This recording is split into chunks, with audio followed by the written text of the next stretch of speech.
It is time for business news with Richard Southern, and many Canadians are pinching pennies these days, but there could be some good news on the way as we head towards the new year, Richard. Well, we all want a raise, don't we, Melissa? Of course. You know, if I was your boss, I would give you a raise immediately. You do great work. This is No why I question like you. about that. This is why I like you.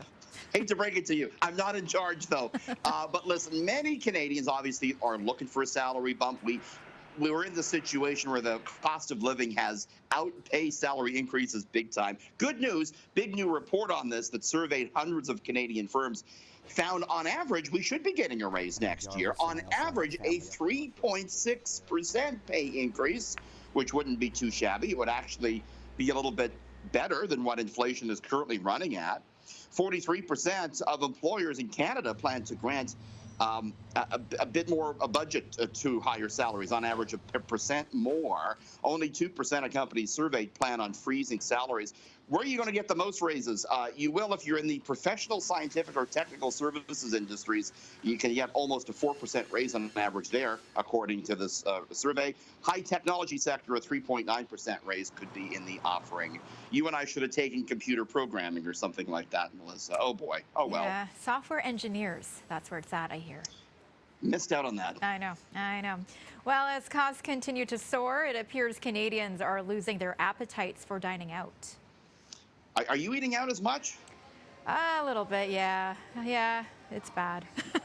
I know. Yeah, Well, it's fun. You know, it's one of those luxuries. It's a social thing. It is. More and more people are passing on it, though. Restaurant industry numbers show a slowdown in people dining out. Since the spring, the number of seated diners in Toronto restaurants is down 5% year on year.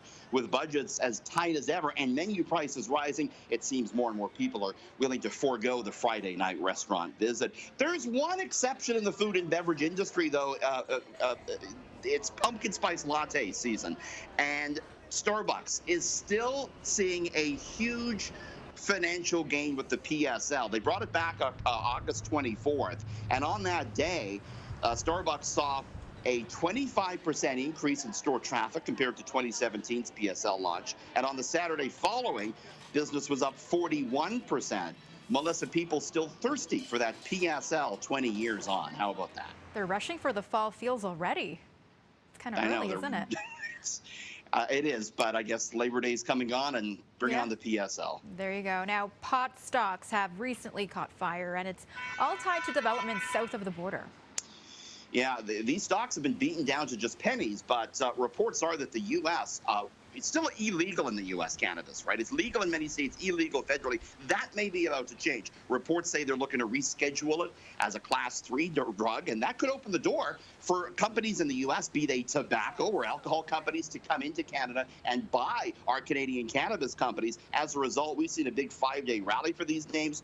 Canopy growth surged another 23% today. Tilray up 1%.